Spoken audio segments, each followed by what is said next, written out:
Hare Krishna. Sorry for the delay in starting.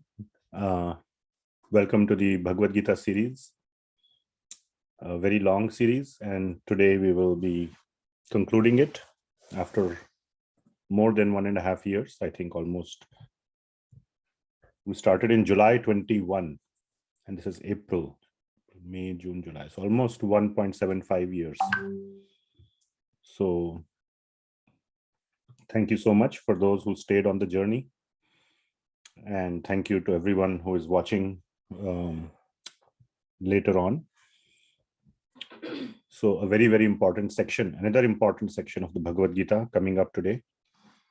Some may think that these are the last few verses, 18.66, 65 and 66 that we covered last time are definitely the most important verses of the Bhagavad Gita.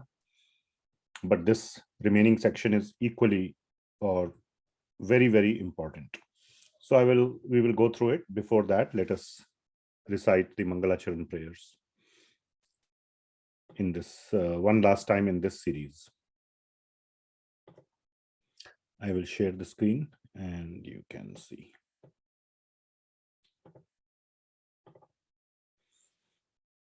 Om Ajnanatimirandhasya Jnananjana Shalakaya Chakshurunmilitam Yena Tasmai Shri Gurave Namaha.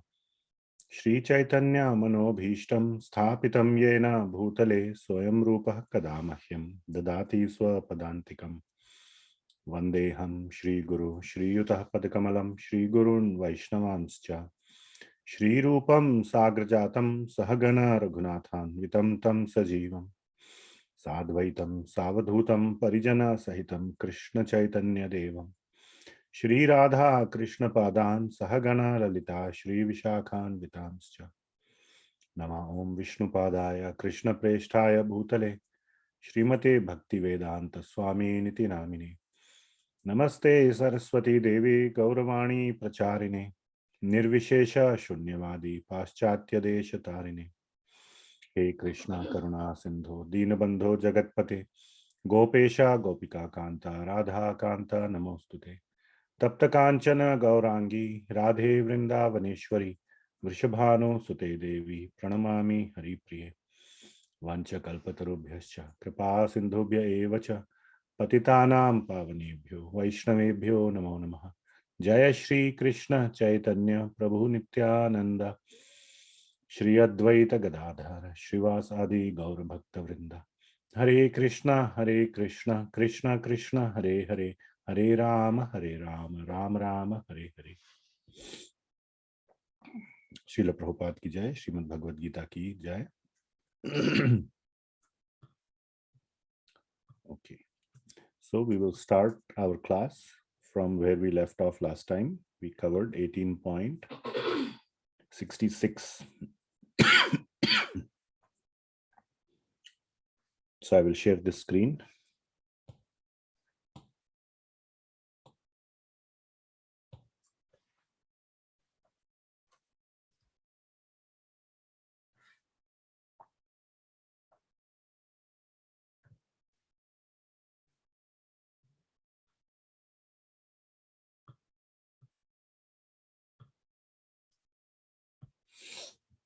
Okay, one last time, request if possible, turn on your cameras. Finally, maybe I can see you for those who have never turned on, or we can do it at the end of the class. And I hope you all have your Bhagavad Gita with you. Please listen very carefully. Today we will understand how to understand Bhagavad Gita. So we will come to that in the last section. It's a very important section. So 18.67.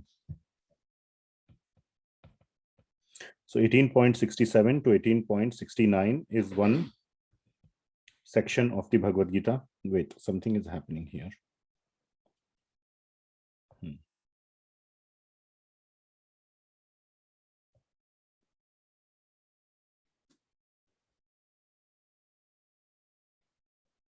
Okay, hopefully that works.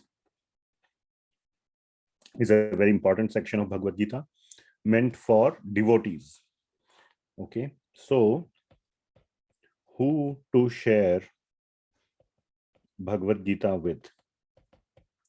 Or another point to understand in this, or another way to understand is, what are the various kinds of audiences of Bhagavad Gita? So this is something that we should understand. Now in 18.67, Lord Krishna, this is one of the most misunderstood verses.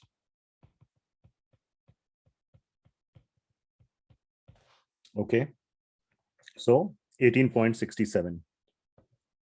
Idam tena tapaskaya abhaktaya kadachana nacha ashushruve vachyam nacha mam yo bhyasuyati. So the translation is, this confidential knowledge may never be explained to those who are not austere or devoted or engaged in devotional service, or to one who is envious of me. So idam te na atapaskaya. So atapaskaya means who is not austere. Na abhaktaya. Abhaktaya means who is not a devotee. Kadachana means never. Never you should explain this. Na cha ashushushruve vachyam. So this words vachyam also ashushushruve means who is interested in listening with submission. So three criteria are given: not austere, not my devotee, and three, not interested. Okay, not interested in listening about me. And I will add this with submission, or we can say with interest, not interested, or with some sense of longing, that I want to hear it. I have been wanting to hear this from a long time. And then when you receive it, then you receive it very, very like something which is cherished. So something that you have been waiting for, like, sometimes you go to your local temple and you get darshan of deity, you don't get that bhava. But when you go to Tirupati and you stand in the line for 20 hours, and then you get darshan for 3 seconds, those 3 seconds of darshan are more blissful for many people. The experience is more awesome or more blissful than when you go to temple on the road in your city, where you can keep seeing the Lord for many hours. Nobody will stop you. So it is that sense of longing when you have, then you take whatever you get with a lot of interest, with a lot of cherishment. So that is the sort of the meaning of ashushushruve, with a lot of interest, with a lot of desire to receive. Nacha mam yo abhyasuyati. So mam is applying to all these three: who is not austere towards me, who is not my devotee, and who is not interested in listening about me. So one should not explain this idam tena tapaskaya. So this word idam now we will focus on. Idam means what? Now, few acharyas and devotees have explained idam in a certain way, and we need to understand all the meanings. The most primary meaning, or the most important, or the straightforward meaning is 18.65 and 18.66. That is the meaning, because this is just coming after 18.66. This is 18.67. So idam means basically the Bhagavan understanding.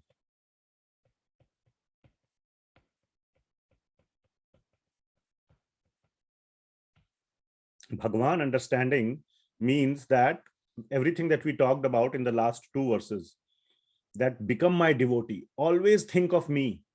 And mam ekam, exclusive. Mam ekam sharanam vraja. Come to my shelter and no other shelter. Two things Lord Krishna is saying, both like, come here, don't go elsewhere. If you are saying come here, it means don't go elsewhere automatically. If you are coming here, how can you go elsewhere? So, but Lord Krishna is emphasizing, come here, don't go elsewhere. Mam ekam sharanam vraja, sarva dharman parityajya. Leave everything else, come here only. Okay. So this aspect, come to me only. Always think of me.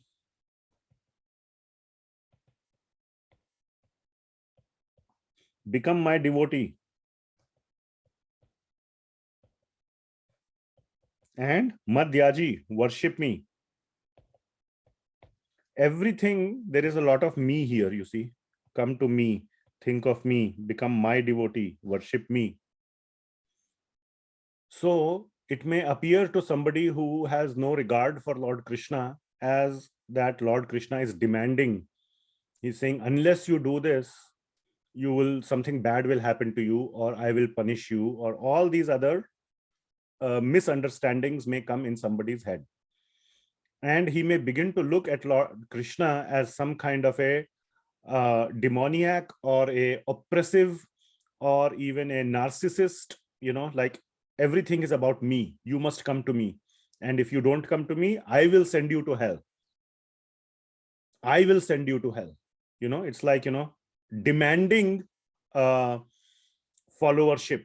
Many politicians, many big people in the world do that. And people submit to them out of self-interest. Nobody submits to them out of love. Nobody. Only out of self-interest. We call them bootlicker, jute chatna. Correct?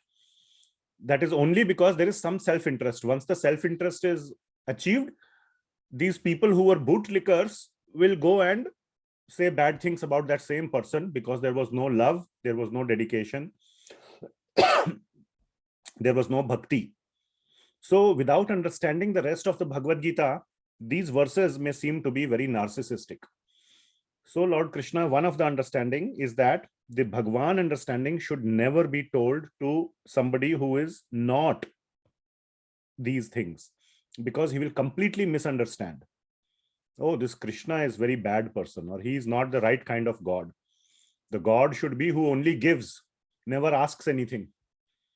God, give me money, give me job, give me green card, give me blue card, give me red card, give me car, give me house, give me wife, son, college, everything, give, and God should give. That is their understanding of how God should be.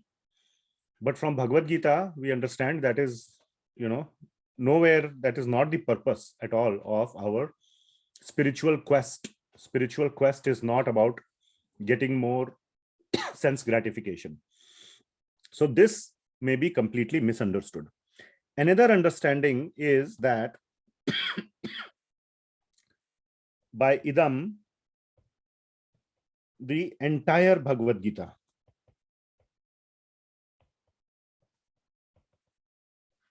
okay, that never, do not share the entire Bhagavad Gita with somebody who is not devoted. That is not the correct understanding. Even Srila Prabhupada says in the purport that devotees go and share the Bhagavad Gita to many people. On the street, we give Bhagavad Gita to people. Srila Prabhupada and many of his disciples and his disciples' disciples and disciples, everybody is sharing Bhagavad Gita openly in public classes. There is no entry ticket needed. There is no enrollment, qualification, eligibility, nothing. Public classes. So the correct understanding, what is the right understanding of idam? Two things. Either share full Bhagavad Gita, but in sequence, so that you take them from the beginning all the way to the end. And then when they get that understanding, especially the first 6 chapters, chapters 1 to 6. If you see in chapters 1 to 6, there is no concept at all of submitting to Krishna. The first time Lord Krishna talks about submitting to him is where? Which chapter, which verse? 7th chapter. 7th chapter, which verse? 14th. Okay, Daivi hi esha guna mai mama maya. Mama maya, duratyaya.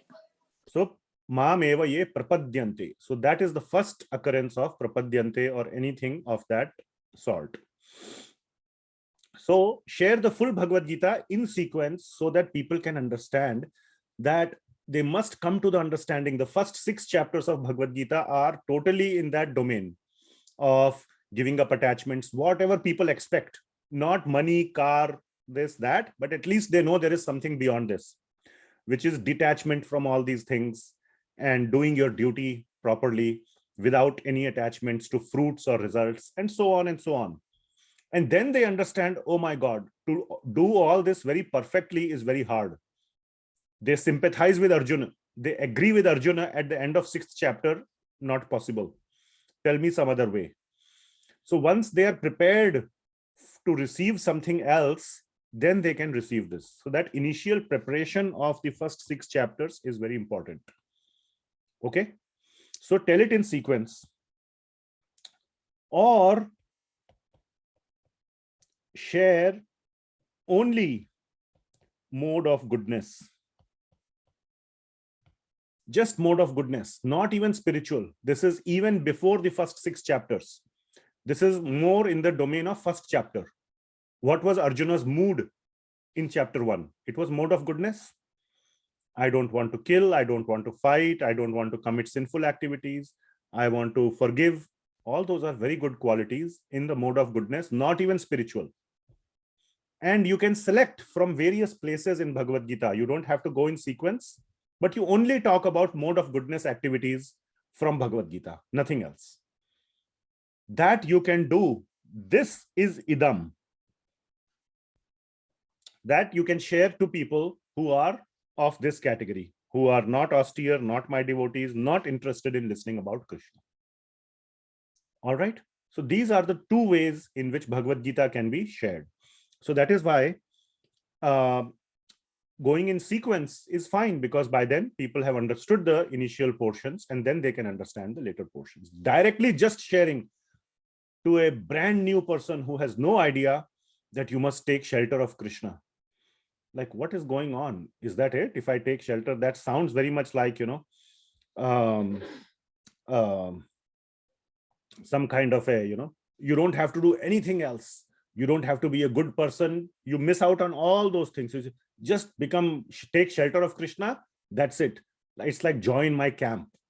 It becomes more like a, us versus them. Oh, just come in the room. If you are in the room, you are safe. If you are outside the room, you are unsafe. You just have to step into the room. You just have to sign up as a Democrat or sign up as a Republican. Or you can say, just because you are part of this party, you are saved. Somehow magically you are saved. That invites those kind of feelings. And that is not good. People equate it with material world. All this happens in material world also. Bhagavad Gita is also just like that.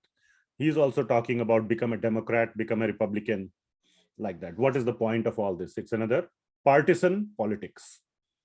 Become my devotee, not Allah's devotee, not Jesus Christ. Just become mine, you will be fine.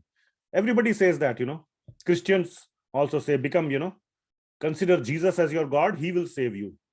Or there is much deeper teachings in even Bible, but this is where people get put off. Oh, that's it. I just sign my name in the church and then I'm saved. I don't have to do anything else. That's very cheap. So then in this way, it can be misunderstood. Bible, for example, talks a lot about becoming a good person, about loving God. All that is forgotten. You just put your name in a list and you are saved. That is all sounds very cheap and sounds inauthentic. So that we should never do. That is what Lord Krishna is saying. Don't do that. Okay, so 67 we have discussed. Now, to whom we can share Bhagavad Gita fully, in full rasa, with full bhav, with full ras, to whom we can share. So that comes to 18.68. So, ya idam paramam guhyam mad bhakteshu abhidhasyati, mad bhakteshu. So to my devotee, The previous verse was abhakta. This verse is bhakteshu, mad bhakteshu, my devotee. Abhidhasyati means to explain. So you can explain. So one who is already a devotee, for whichever means, by reading Bhagavad Gita, one can become a devotee, but one can become a devotee through many other means. Maybe family upbringing, culture.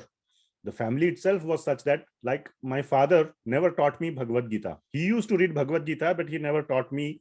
But I used to see him always praying, doing this, that. It kind of rubbed off on me. Then I read Bhagavad Gita later on in my life. So, but I had a devotion or some kind of favorable understanding of God. So there can be many other reasons, or somebody could have some devotion to Lord Krishna, but not through Bhagavad Gita, but through some other scripture, maybe to Lord Rama through Ramayana or some other means. So, or to a devotee of the Lord, like Hanumanji. So many people are big devotees of Hanumanji and they have no clue about Ramayana, or they have not read much details about Ramayana or Bhagavad Gita or Krishna. All of them fall in this category of Mad Bhakteshu, because they have that basic understanding of what is bhakti to Bhagwan. Okay, so that can be, to such people, it can be explained. So that is the meaning of my devotee. Okay, then comes the result. So the result of explaining is given in 18.68 and a half to 18.69. These 1.5 verses have the result of what happens when one explains Bhagavad Gita to a favorable person. When we say my devotee, we will say favorable to Krishna. It does not mean pure devotee, because pure devotee is so rare. We are ourselves not pure devotee. I am not. And to find a pure devotee to explain pretty much rules out the entire world. So who will you explain Bhagavad Gita to? Nobody. Okay. So it does not mean, of course, it can be discussed with a pure devotee. We should learn from a pure devotee, on the contrary. But we can speak it to anybody who is favorable to Krishna. That is the only criteria. Okay. Now, by the way, Lord Krishna himself is going to demonstrate, or he has already demonstrated. I don't know how many of you can catch it, but he is already violating this fact that how to explain Bhagavad Gita to somebody who is not a devotee. He's already in the Bhagavad Gita, he's violating it.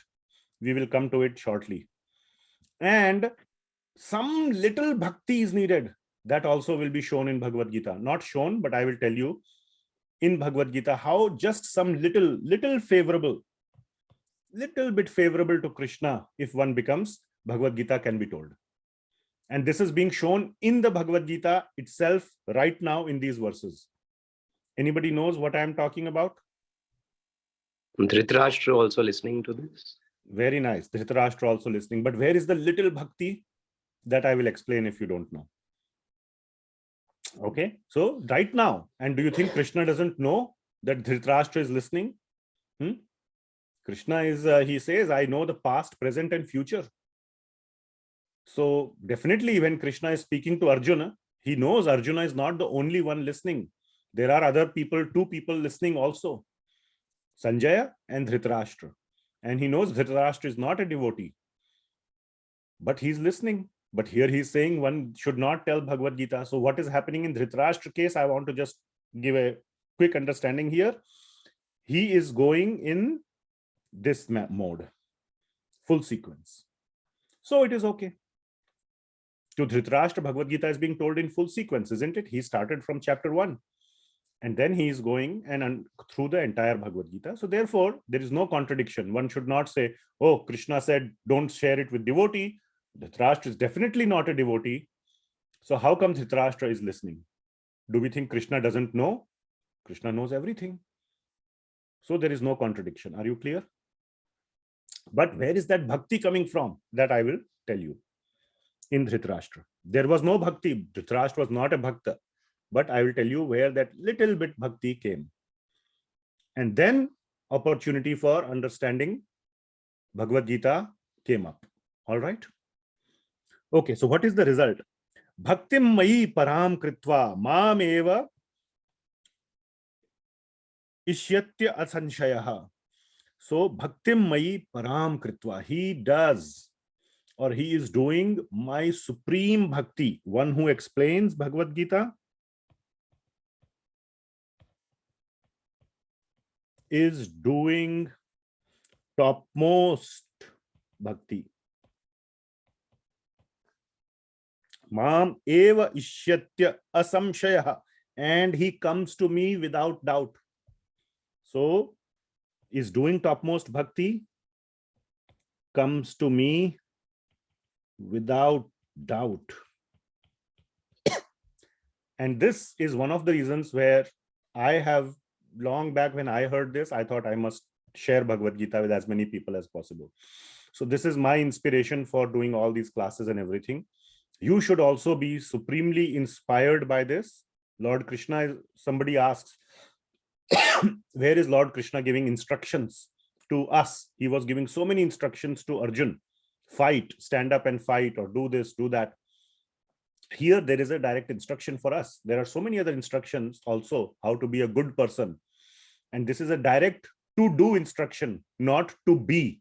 Many of the instructions are in the to be category. Be a good person, be truthful, be non-violence, ahimsa, be shuchi, clean, be so many things. Here it is about do. Just go and share Bhagavad Gita. And if you cannot do classes, that's fine. You can just distribute books. Distribute Bhagavad Gita books. If you cannot distribute books, or in the modern age, there is vedabase.io. You can just distribute your simple like business cards. Get some business cards made. If you cannot get business cards made, just print it out on a printer, on a small sheet of paper, like, maybe 2 inch by 3 inch or whatever small. Put the website name and give it to people. Hey, here, take the website. Go read Bhagavad Gita on your phone. Okay, it's not about money, how much money you are generating for temple or anything like that. Yes, that is also nice. But the purpose is to distribute the books or this knowledge to as many people as possible. If you are sitting with a group of friends, share from your life, not like a guru. Okay, come, I will teach you. I am a guru. Not with that mentality, I am holier than thou. No, as a peer, as a friend, share about Bhagavad Gita. So that is what is meant here. So one who does this, bhaktim mayi param kritva, and this applies even to those who just share the beginning aspects of Bhagavad Gita to complete strangers. Not only to devotees, but even to strangers. But be cautious what you are sharing. Don't start sharing sarva dharman parityajya, leave everything, come to Krishna, to a complete stranger. Then they will get baffled. Like I said before, they will think you are a Republican, Democrat, or that kind of, cheap, come in my camp, sign up. You are recruiting, that recruiting word can kind of, that mentality comes into picture, that you are a recruiter. So we are not recruiters at all. So he comes to me without doubt, and he is doing the topmost bhakti, bhaktim mayi param kritva. This is the very, very, very important, very inspiring line. Bhaktim mayi param kritva. Okay. Next verse is also very, very powerful. Nacha tasman manushyeshu. There has never been some among all the people, Kaschin me priyakrita tamaha. Never been somebody more priya to me than such a person. Never been. Which means Lord Krishna puts sharing this message as the topmost priority for him. And then Bhavita nacha me tasmad anyah priyataro bhuvi, nor there will ever be in the future. So it's not that just as of today, if you share Bhagavad Gita, you will be the topmost devotee for Krishna in Krishna's eyes. Tomorrow he can change the criteria and he will put some other criteria better than this. No, he is giving an ultimatum. I will never change the criteria. Today it is the topmost criteria. It will continue to be the topmost criteria even in the future.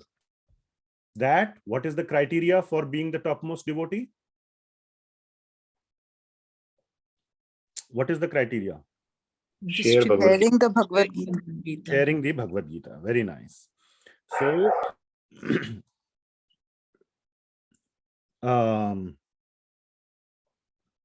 and if you see here, Priya Krit Tamaha. You can see this word Tamaha. What does Tama mean?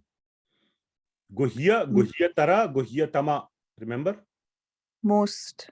Most. Correct. Most. Good, better, best. So this Tamaha means best. The topmost devotee. Okay. Previous verse also, Mai Param. Bhaktim Mai Param. Param means what? At the topmost level, highest. Okay. So please try to understand the significance of this instruction. And if you are thinking, what's in it for me? Let me tell you, there is a lot for you. A lot for you. As it is said, it is not false to, what is that? The best way to understand something is, fill in the blank. Teaching it. 100% correct. The best way to understand something is to teach it. All right. So this is very, very, very nice way, okay, to understand Bhagavad Gita. And we will see just in a few verses the importance of understanding Bhagavad Gita. How important it is to understand it again and again and again and again. Okay. It's not like teaching it once. Keep teaching it forever.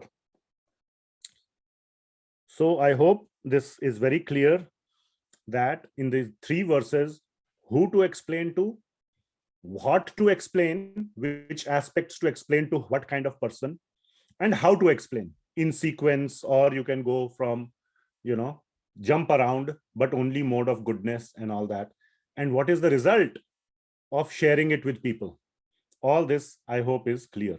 So please try to take this up very, very seriously. Or, so what you can do, distribute books, do classes, or just share informally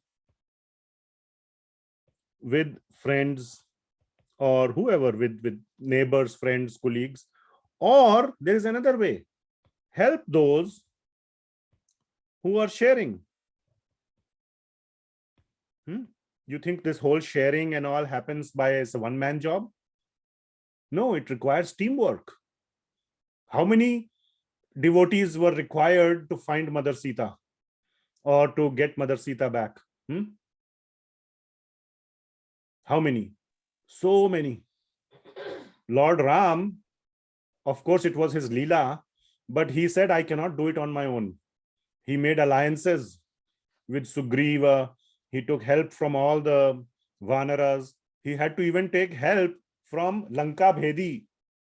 Lanka Bhedi means, the spy, or, from Vibhishan, to tell all the secrets, as if Lord Ram doesn't know the secrets.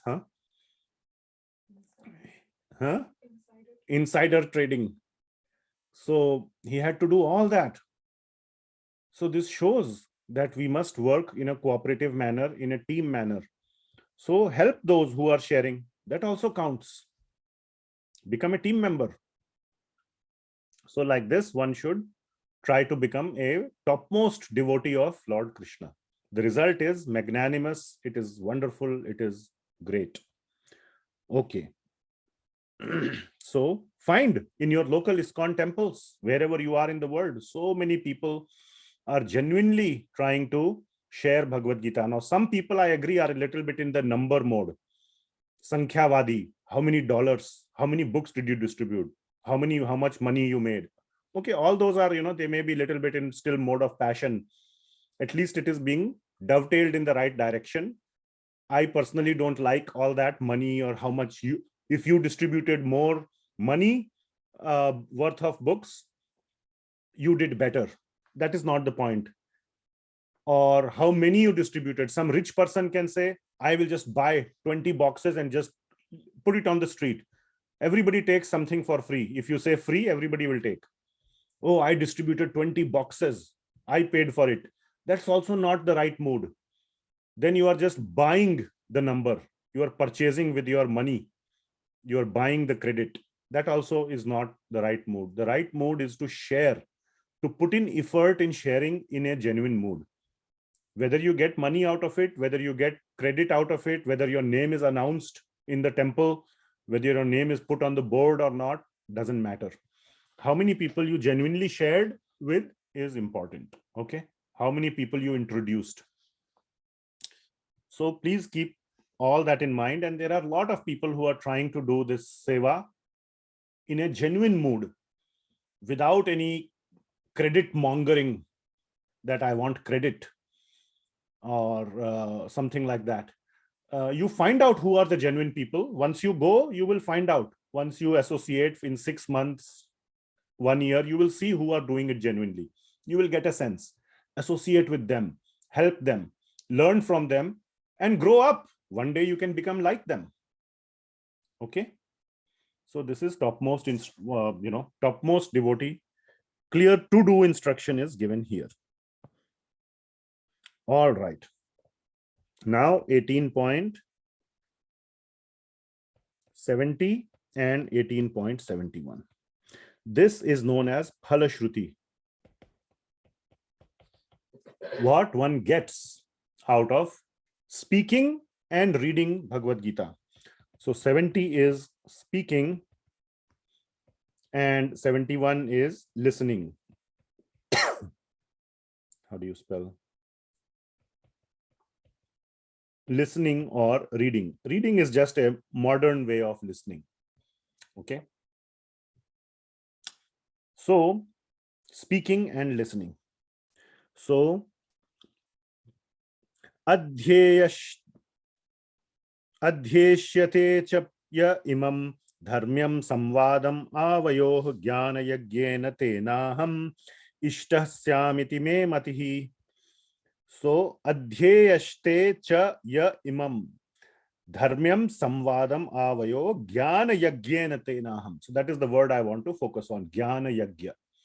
So this is jnana yagya.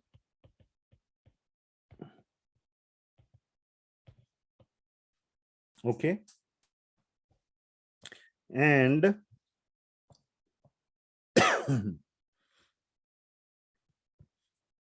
we do all these various kinds of yagya. We can also call it jnana yoga. So jnana yoga in bhakti. What is jnana yoga in the mood of bhakti? To not atma jnana, not sankhya jnana, not any other kind of jnana, but this is bhakti jnana or Bhagavad Gita. So, and I declare, the translation of 70 is, and I declare that he who studies this sacred conversation of ours worships me by his intelligence. So this verse is about studying very, very carefully. And the next verse is about specifically about listening. So shraddhavan anusuyasya cha shrunuyad apiyo naraha. Shrinu, so to hear. And again the word is coming naraha, which means it is meant for all of humanity, not just for Hindus, not just for Arjuna, but for all of humanity. Nar. Nar also includes nari. Okay, so don't, all the naris should not think that only for nar. Nar, nari is being included in basically the human race. So api muktaha shubhal lokan prapnuyat punya karmanan. And one who listens with faith and without envy becomes free from sinful reactions and attains to the auspicious planets where the pious dwell. So those who speak, those who study, and those who listen, what happens?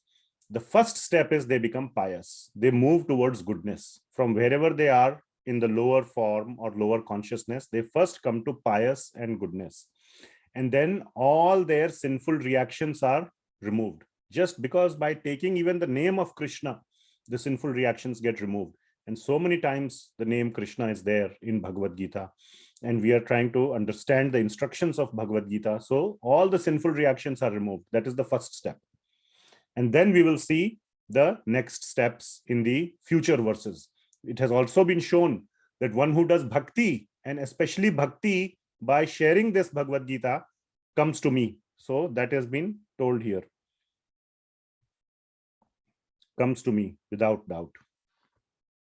What was the Sanskrit over there? Mam evashyasi. So mam evasyashi asamshayaha. This word comes so many places. In 8.7 also it comes. Tasmat sarveshu kaleshu mam anusmara yuddhacha mayi arpita manobuddhir mam evashyasi asamshayaha. Same thing is coming here. Mam evashyasi asamshayaha. So that is for the topmost devotee. He comes to me. But those who listen with faith, just by listening, one's sinful reactions are removed and one starts becoming a pious person. One becomes a dharmic person. One takes to the path of dharma, gives up the path of adharma. Okay, so that we have discussed. Now 72. Now 72, Lord Krishna asks a question. So he asked first a question in 18.63. That carefully, not a question, but it was an instruction. Carefully consider whatever I have told you and then do as you please. Yad ichhasi tatha kuru. He's not asking the same thing here, but the meaning is implied. So he says, Kachid etat shritum partha tvaya ekagrena chetasa kachid ajnana sammoha pranashtaste dhananjaya. So he's saying that I hope that you have heard everything with attention. Ekagrena chetasa. Chetasa means your mind. Ekagra, complete attention with a full focus you have heard. So, have you heard this with full attention?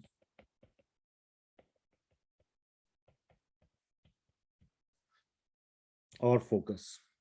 That is the first thing. With mind fully, everything, and you had a chance to clarify all your doubts. Everything was clarified. You asked so many questions. I answered all your questions. So hearing with attention means asking questions, clarifying the doubts as they arise. And then two things have they been removed. Have the following been removed? Two things. What is one? Ajnana,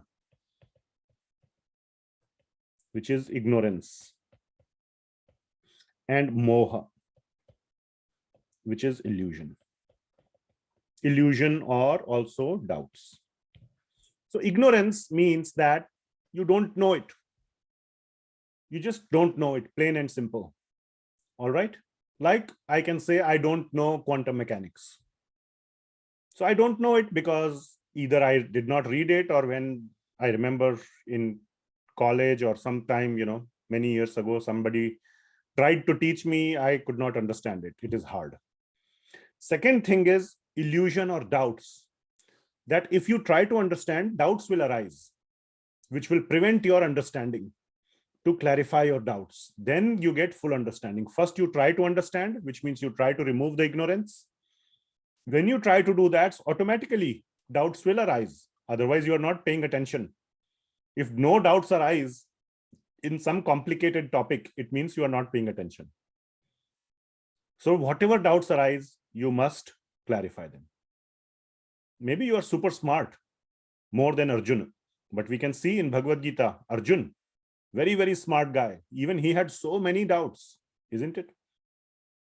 So why we should not have doubts? Are we smarter than Arjuna? No, we are not. I am not. So removing the doubts. So these are the two things that should be completely gone. Pranashtas, they should be destroyed. Have the following been, I should say, destroyed. Not just removed, removed from the root. कहते हैं ना जड़ से उखाड़ दिया. All the doubts we have to remove from the root. So pranashtas, destroyed. It's a very, very strong word. Okay.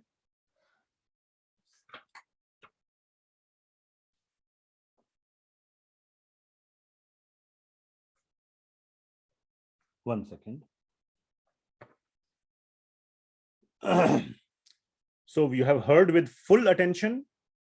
Your ignorance is removed, which means if you didn't know it, now you know it, and you know it fully without doubts, which means now you have become a master of it. No doubts remaining. So that is what Lord Krishna is asking. Now we will see Arjun's response. 18.73. Very, very important response. This is very important verse. Please pay attention. In our Bhakti Shastri class, we ask a question based on this verse. Please give all the points of this verse because Arjuna is making few points here. What all is happening to him? So this is Arjuna's response.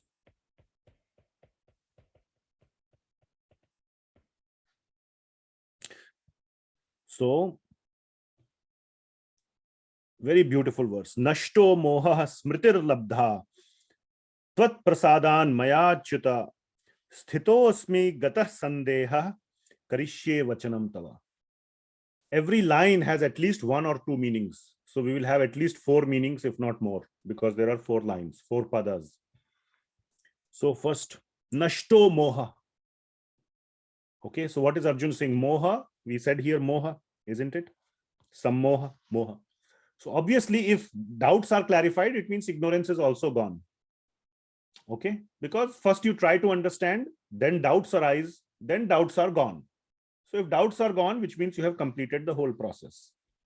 So first means all doubts are gone. Nashto moha. First point. All right. Second point in the same line, smritir labdha, which means smriti. Smriti means what? Memory.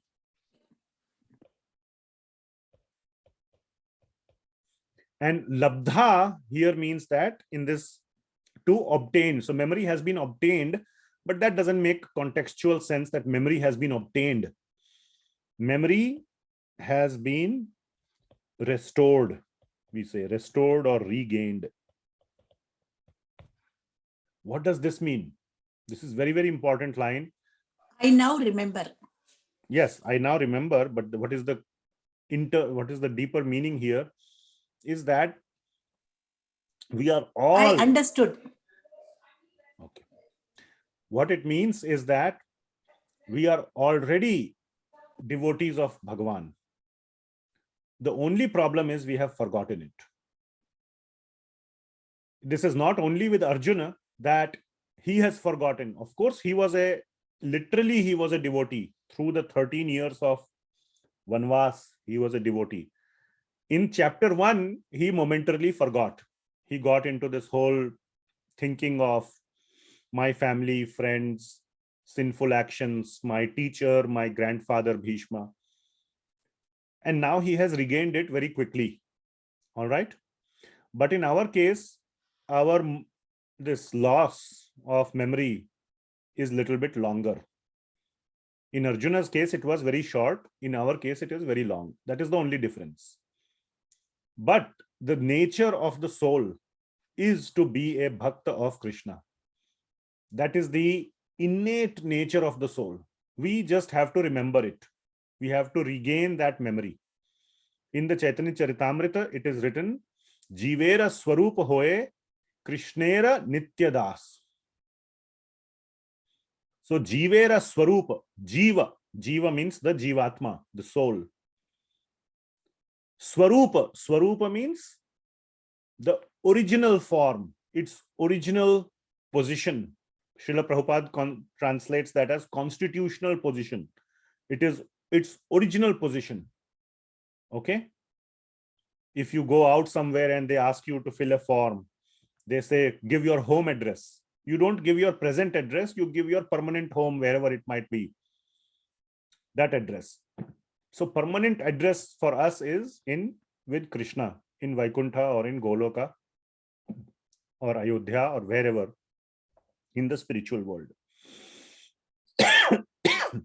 So that memory has been regained, that I am a das. Krishnera Nitya Das. Eternally we are a servant of Krishna.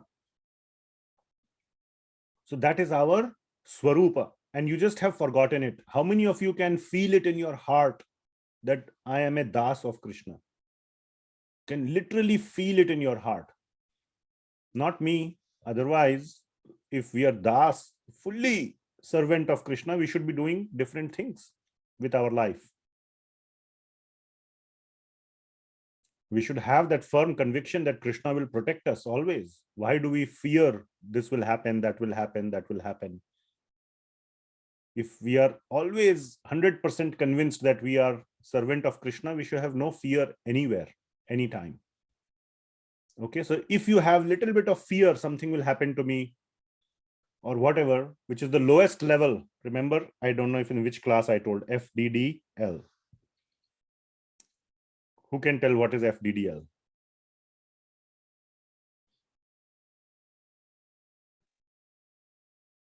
Artharthi.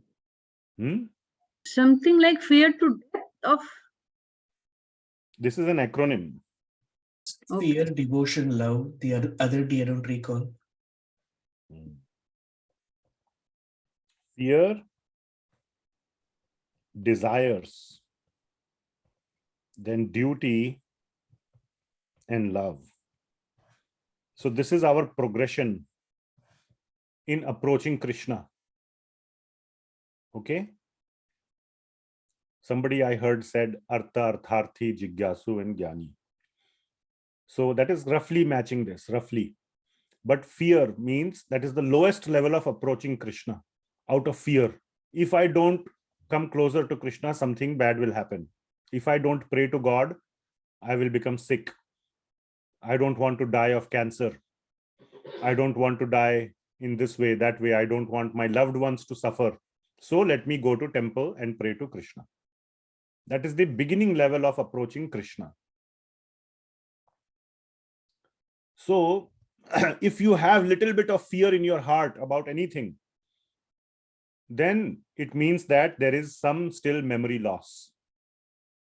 Still there is some memory loss. So you can, that's a litmus test. Okay. And when one becomes a pure devotee of Krishna, then there is no fear, at least no fear.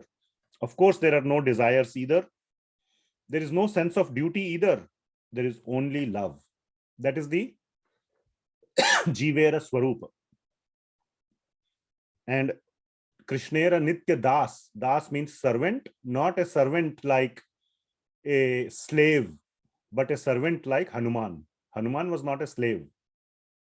So when we say servant or das, the meaning that comes to many people's mind, including in the beginning was, oh, slave. God wants slaves. God wants us to be his slave. He is a kind of a narcissist or a kind of a oppressor. No. When you look at Hanumanji, then all doubts are gone. Not that kind of servant, but a servant like Hanuman. Hanuman was a servant, isn't it? So like that. And there is a lot of love in that dasya bhava as well. There is definitely love in all the bhavas, including das. So that is the kind of servant we are talking about. Jivera Swarupa Hoye Nityera Krishna Das. Krishnera Nitya Das. Okay. So memory has been restored that I am a servant of Krishna, servant like the loving servant. Third, Tvat Prasadan Mayachyuta. So by your mercy, Prasadan, I should put Y in capital. By your mercy, I have got number 1 and number 2. Okay, 1 is this, 2 is this. So Krishna's mercy is needed for dispelling our doubts. Now, when we say Krishna's mercy, Krishna or his devotees, Now, devotees get their power of bestowing mercy from Krishna himself. So ultimately, it is coming from Krishna, but it could come through Krishna directly. But in 99.999% cases, in our cases, it will come through devotee of Krishna. But by your mercy, tvat prasadam. So this is another important thing. And then fourth, I am situated in a doubt-free place. Sthito asmi gata sandehah. So gata sandehah means sandehas have all gone. All the sandehas have been gone. So I am completely situated in a place that no sandeha can even now come. Just because they were gone, they can come again. What this means is that they will never come back again. I have driven them so far away that I will never be influenced by anyone. Nobody can influence me otherwise. I am completely sthita. I am like situated there in that place. Nobody can take me away from there. That is the difference between 1 and 4. 1 means today all my sandeha is gone. What about tomorrow? Can it come back? But if you are standing in a place which is called gata sandeha, means there are no sandeha in that place. The meaning is that no sandehas can come in the future also. So I'm situated in the doubt-free place, which means that no doubts will arise even in future. What a guarantee he is giving. I have understood it perfectly to the extent that no doubts will arise even in the future. Okay? Just like the relationship between child and parent. Child can say confidently, even in the future, I will fully trust my father. There will never be a situation where I will ever mistrust my father. Nobody can convince me that my father is not my well-wisher, ever in the future, because I know he will always in the future also be my well-wisher. So with that, that is the depth of the doubt-free situation. That's how strong one is free of doubts. And then fifth point is very important. Karishye vachanam tava. I will do as you say. This is the mood of bhakti or the mood of servant. What does servant do? Servant says, Jo agya. Isn't it? In Hindi, we say Jo agya. Jo agya means whatever you say, you are the boss. I am the order carrier. I will just do as you say. I will not impose my demands on you. Now you can see the difference between chapter 1 and chapter 18. In chapter 1, Arjun was imposing his demands. I don't want to fight. Here are the reasons. Take me away. Let's go. All those things were Arjuna's demands. And here, he is saying that I will do as you say. You tell me, I will execute the orders. I am just an order carrier. All right.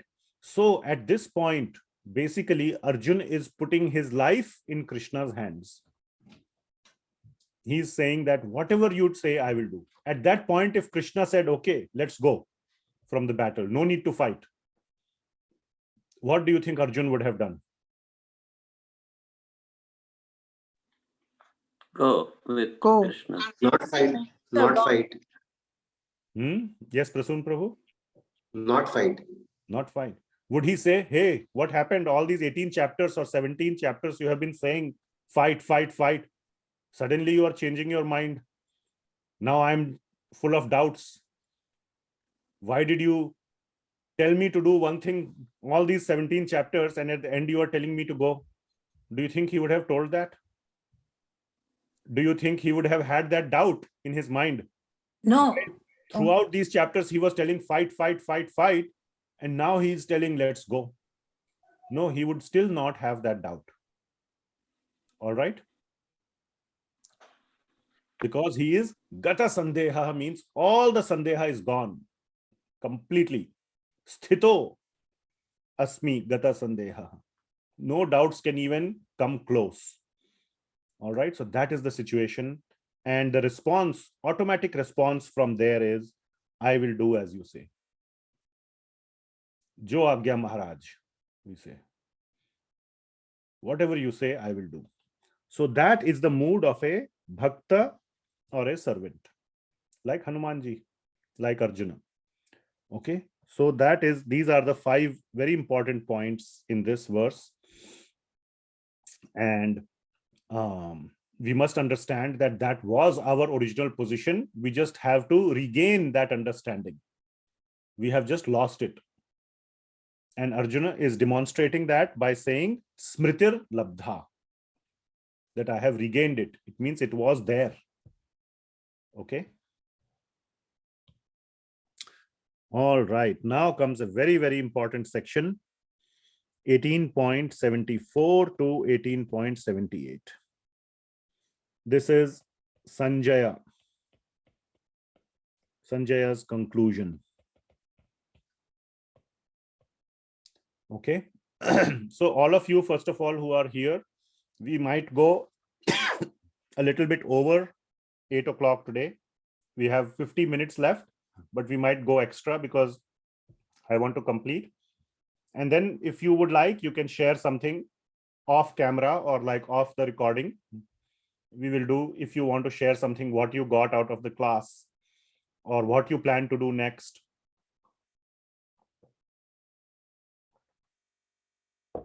Etc.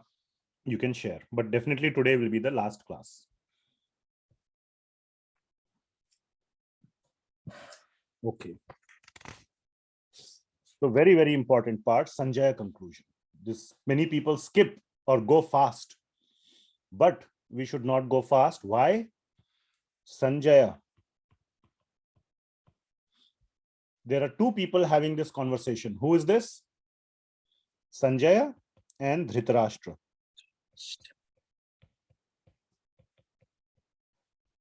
Now the question is, who are you?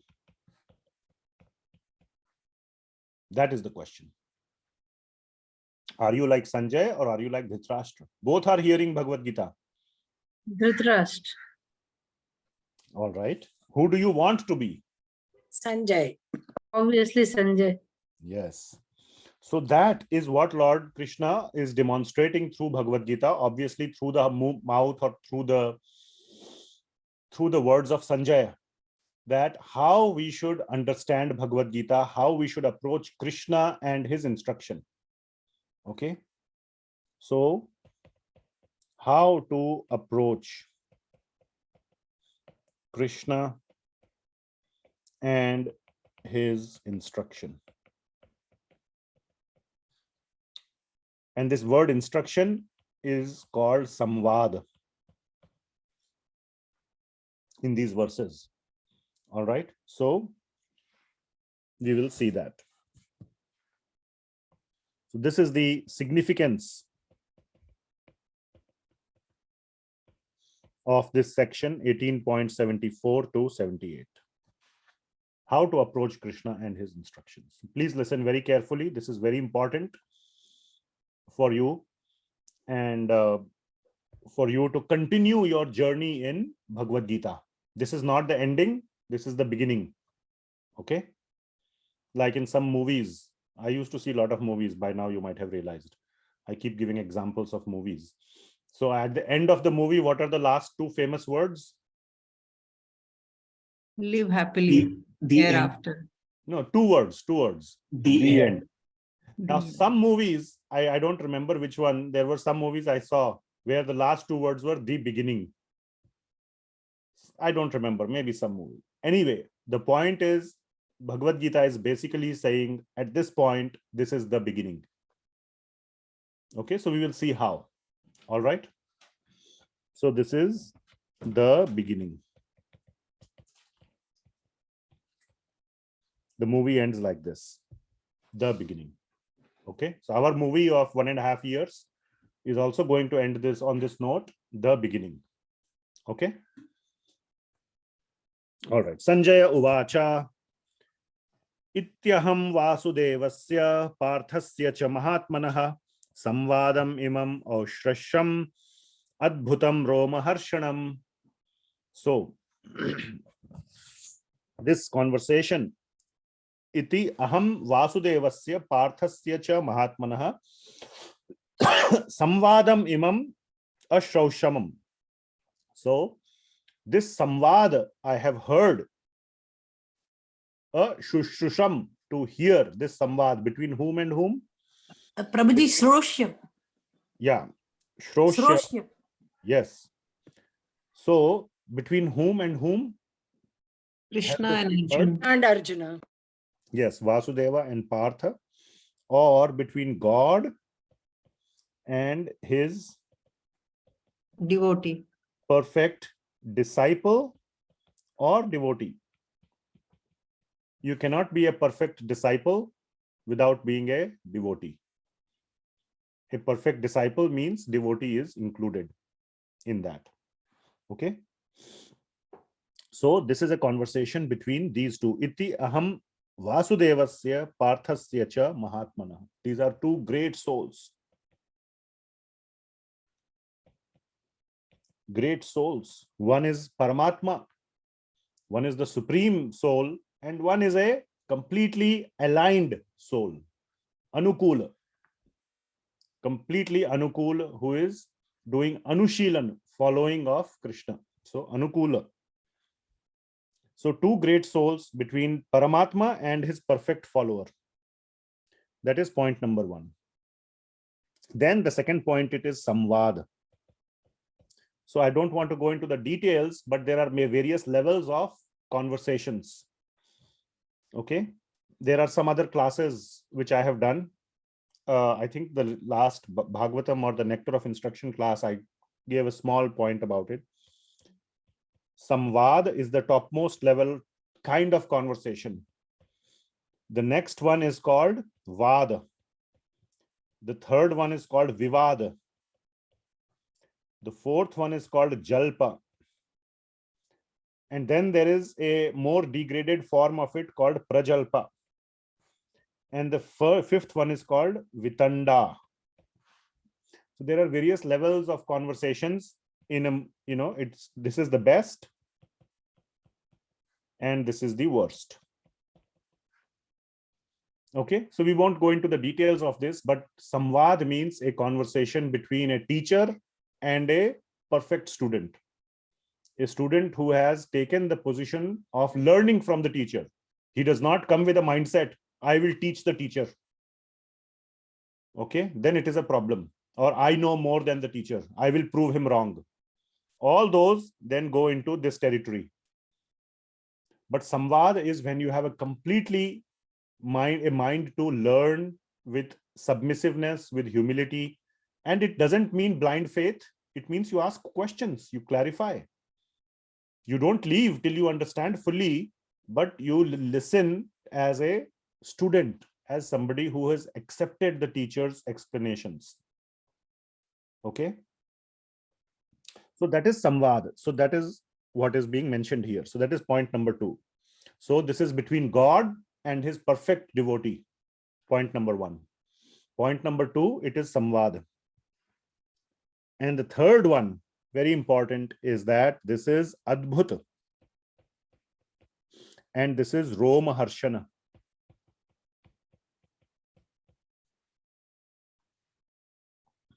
Not this kind of sha, but this kind of sha. Roma harsana. So adbhut. Adbhut means what? Amazing. It is amazing. It's like a feeling of wow. Oh my God. Okay. It's like something that you have never heard or never seen before. Like if you go in a cricket match, last over, you need 36 runs to win the match. 36 runs in the last over, and the batsman hits 6 on each ball. Have you seen anything like that? That is just, that's a very bad example. This is even more wow than that. That should be the feeling that one should get. This is the most amazing thing I have ever heard. I have heard so many things. I have heard You should think I have so many books of quotations in my shelf, best quotations in the world, Shakespeare and this and that and that. But this is out of the world. So that is the feeling that one should get. Sanjaya got this feeling. He's acknowledging it. Okay. He is telling the whole world that this is how I am feeling. Adbhutam roma harshanam. And so that is the feeling that one is getting. And the second part is roma harshanam, means hair standing on end. Same aspects, but it is so amazing that you are getting goosebumps. So the point is this. The point is this 1 and 2. This is the litmus test. Litmus test of what?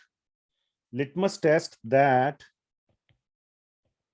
you are actually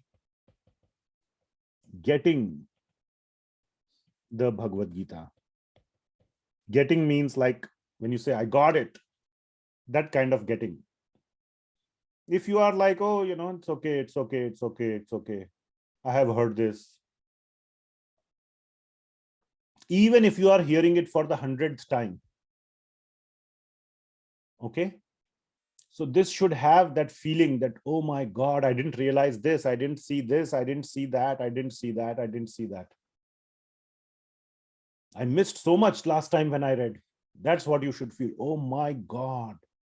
How could I have missed this last time when I read? Same verse I read last time, I missed this part. To be honest with you, I have been thinking about these last 5 verses of Bhagavad Gita, and one of the commentaries that I rely on is the commentary pretty heavily, of course, other than Srila Prabhupada's commentary here, the Bhagavad Gita as it is Srila Vishvanatha Chakravarthy Thakur's commentary, which is right here. Okay. And very nice commentary. But the last 5 verses of his commentary don't exist. Why they don't exist? Because he writes there. He has written one small para. Vishwanath Chakravarthy Thakur Maharaj has written that a rat ate the last sheet. Okay. So that is how the last page of the commentary on the last 5 verses is destroyed. But he wrote that these last 5 verses contain how we, Jiva, like Sanjaya or Dhritrashtra, should understand Bhagavad Gita, but a rat ate it. He wrote it in a nice way that Ganesh ji wanted to read it. So he sent his, Emissary. His emissary or his servant to bring it to him. So Ganesh ji is happily reading these last 5 verses commentary somewhere. But some devotees have explained the deeper meaning of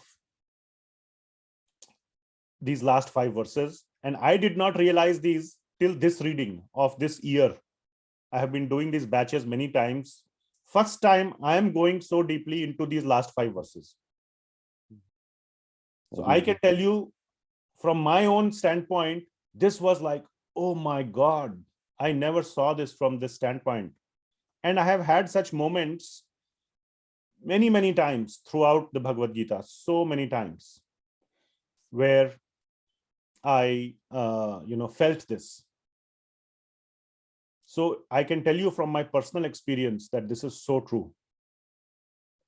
Okay. There is another point. So this is the litmus test. Please be completely, don't be mistaken.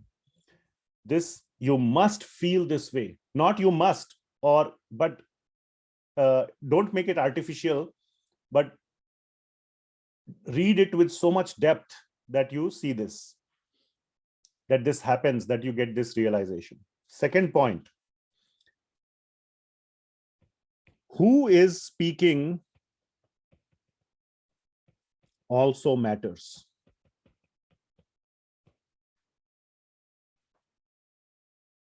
All right.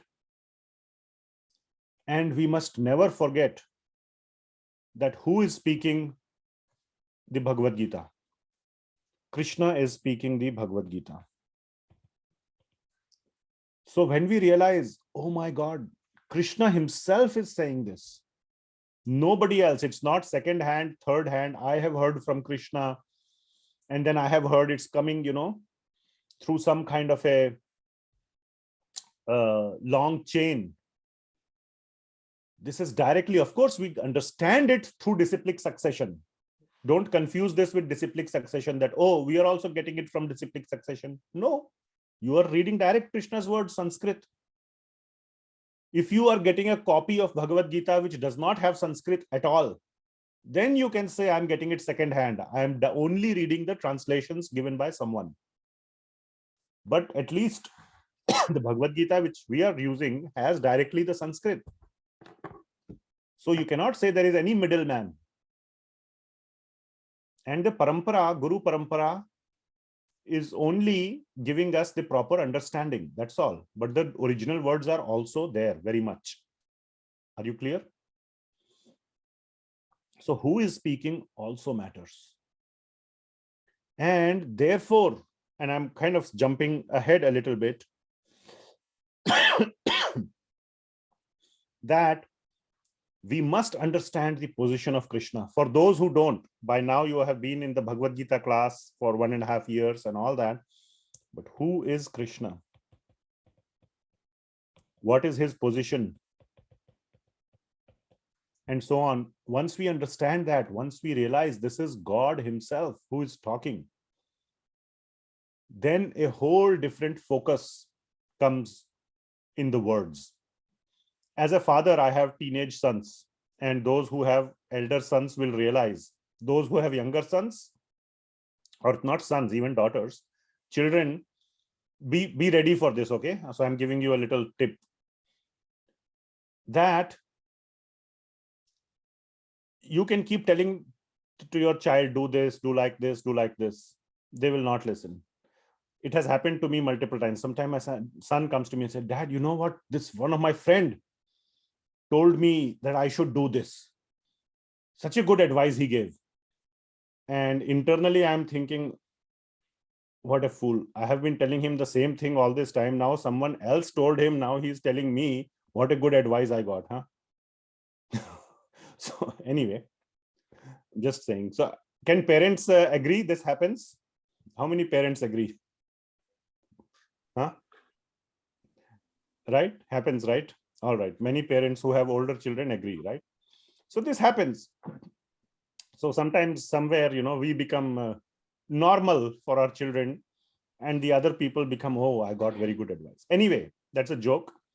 The point is that who is giving, even though the words may be the same, but from where it is coming also matters. We all have heard you should be non-violent. Mahatma Gandhi, we heard so much about non-violence. But now when Krishna is saying ahimsa, now we can say, that is a universal truth. It is not just Mahatma Gandhi's non-violence. What Mahatma Gandhi was saying is actually like coming from God himself. He was not just making up a dharma of non-violence. It is a universal dharma. Everything, at least I feel in my heart, that whatever Krishna is saying in Bhagavad Gita is so important, because directly Krishna is saying. So you must treat it like these are words of God, no middleman. So that is another point to keep in mind. Okay. So this was just the first verse. So 18.75, next one. Vyasa prasadat shrutavan etad guhyam aham param yogam Yogeshwarat Krishnat sakshat kathayatah swayam. So again, you can see sakshat kathayatah swayam. That Lord Krishna is saying this himself, swayam. No other person, he himself is standing and saying this. So what is Sanjaya saying? Vyasa prasadat shrutavan. So what is the point here? That through the mercy of Vyasa, so the mercy of Guru, or the mercy of Guru Parampara. So Krishna He's telling Arjuna. And then Vyasa has the power to hear it. Vyasa did not know what is going to happen on the battlefield. He just gave the power to Sanjaya to see it, whatever happens. So Vyasa, then Sanjaya. And from Sanjaya, it is coming to Dhritrashtra. So Vyasa is the key connection. So he is our Acharya. He is our Guru Parampara. Sort of the starting point of our Guru Parampara in this Kali Yuga. Before that, Guru of Vyasadeva is who? Narad Muni. Narad Muni is transcendental. He is like, goes from universe to universe. So he's a traveling Acharya.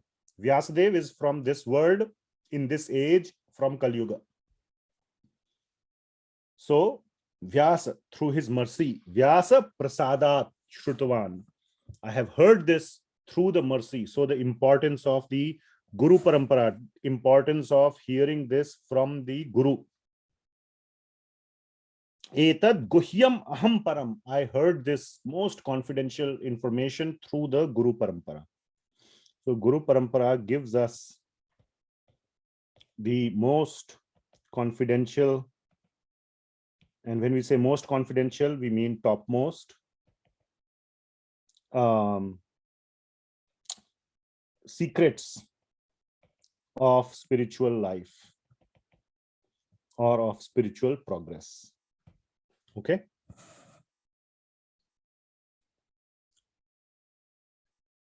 Sorry, I have a doubt here. Yeah. Vyasji gave Divya to Sanjay, or Vyasji spoke this to Sanjay? No, gave the drishti to Sanjaya. And Sanjay Okay. saw whatever he saw. Oh, yes. Okay. So Vyasadeva gave something to Sanjaya. Okay. Something which enabled him to see the knowledge directly from Krishna. Guru may not sit and teach like a teacher, but Guru plays a essential role, not only an important role, but an essential. Essential means it is, without that, it wouldn't have happened. He gave divya drishti. Yes. Okay. So his role is essential. It is mandatory. If it was not there, there was no other way to get it. That is the meaning. The link would have, or the chain would break. So,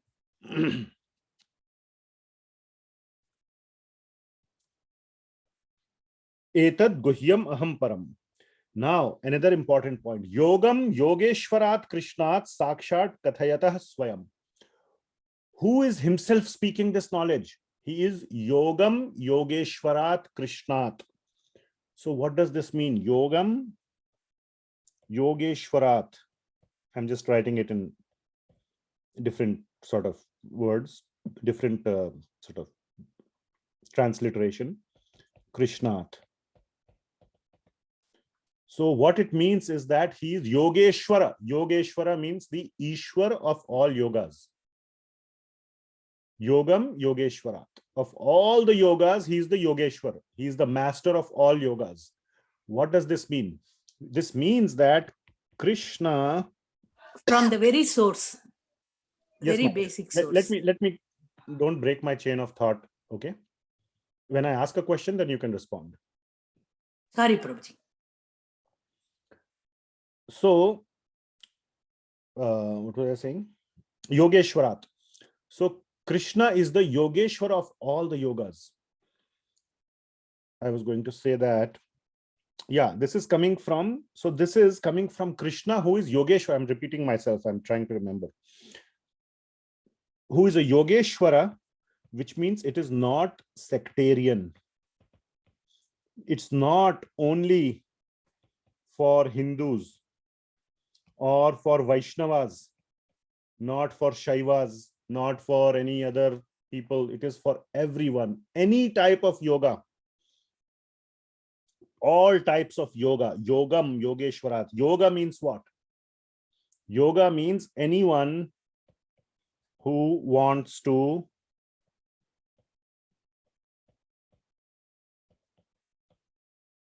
make spiritual progress.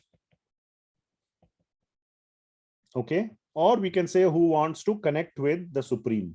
Yoga means to connect. So connect with Supreme. So for anyone, because Krishna is the master of all the paths. Krishna is the master, Yogeshwarat, of all the paths. And it matters whom you are listening from. So this guhyam aham param that I have heard from whom? I have heard from Yogam Yogeshwarat, Krishna. That Krishna who is the Yogeshwara of all yogas. So if you are interested in making spiritual progress or connecting with the Supreme, then you can listen from Krishna. Bhagavad Gita is universal. It is not sectarian at all. And directly Lord Krishna is saying this himself. Sakshat kathayatah swayam. Okay.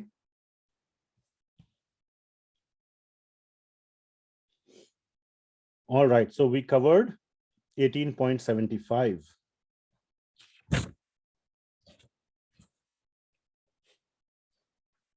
Then 18.76. Now here, I just want to, before we go to 76, okay, let's little bit talk about Dhritrashtra. So Sanjaya is speaking to Dhritrashtra. The whole Bhagavad Gita has been told to Dhritrashtra by Sanjaya in sequence.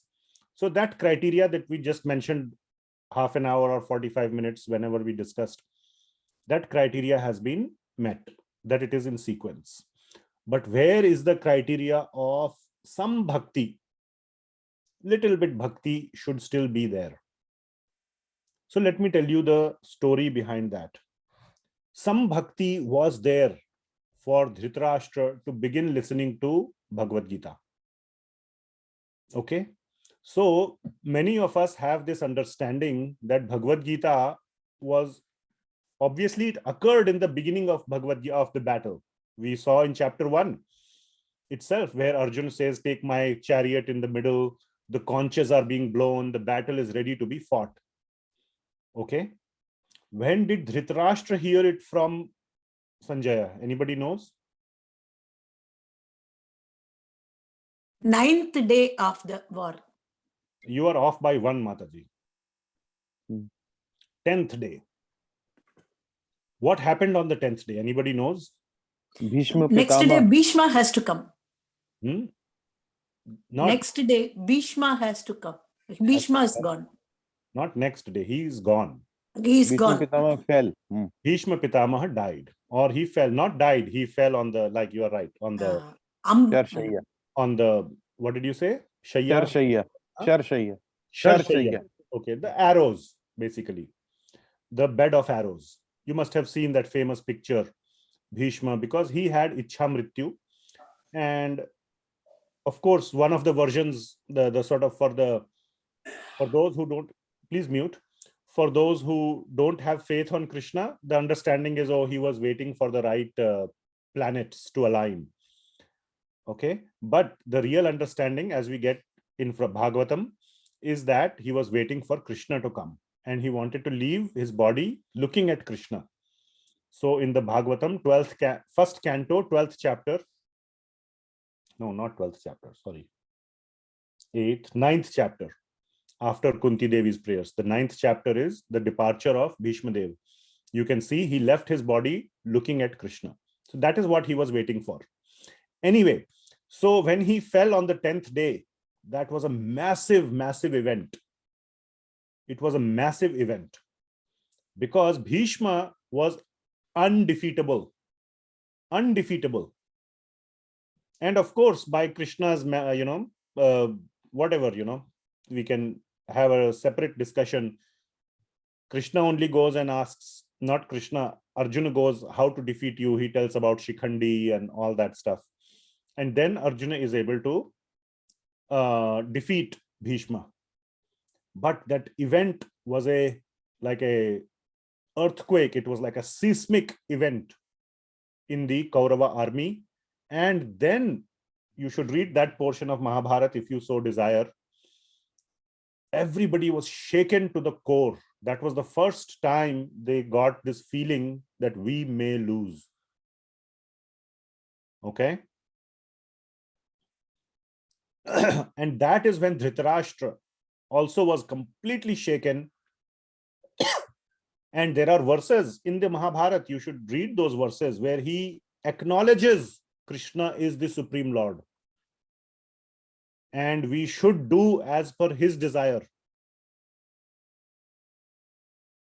He acknowledges we have done so many wrong things. Whatever is happening, we deserve this to happen. He acknowledges all those things. My sons did the wrong thing. And Krishna is the Supreme Lord. And all these things, he has like a transformation of heart, but he still doesn't stop the war.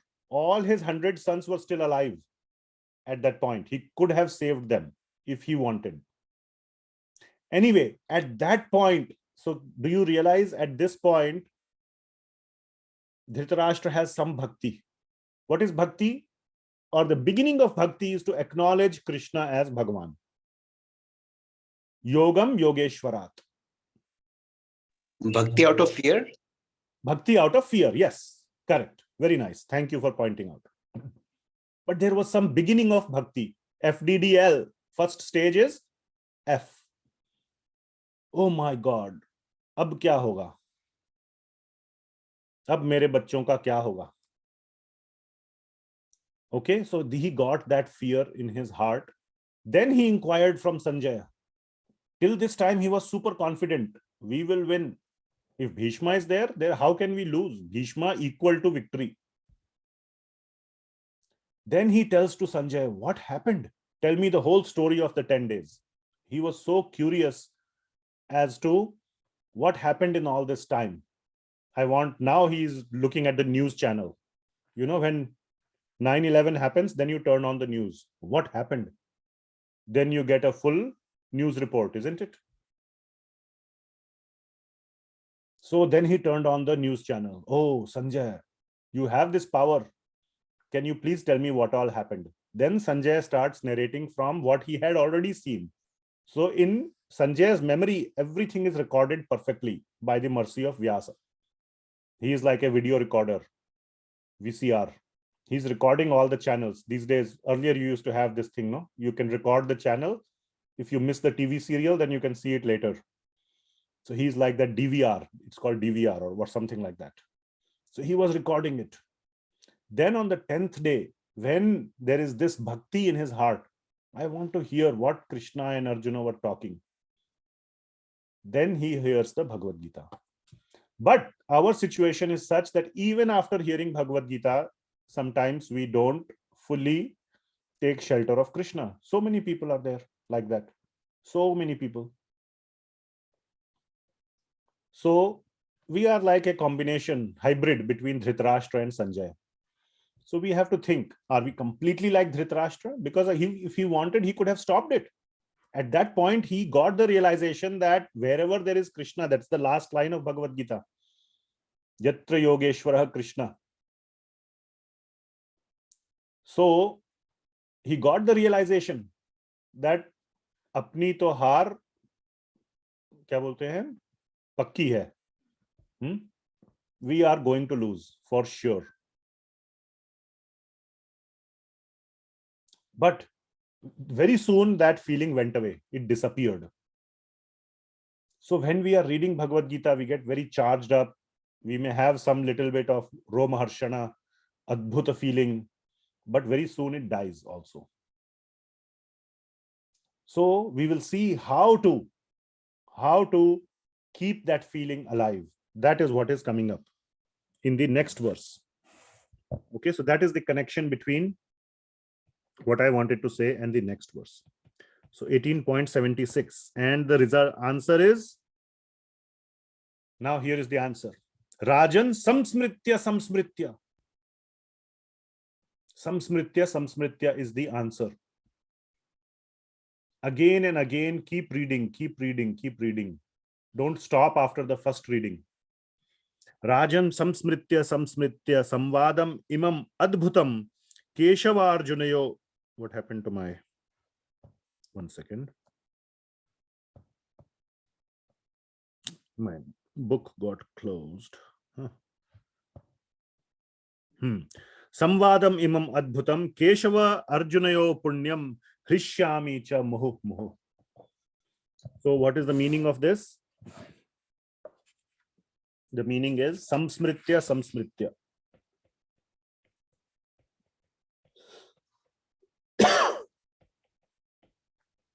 What it means is that reread all the time.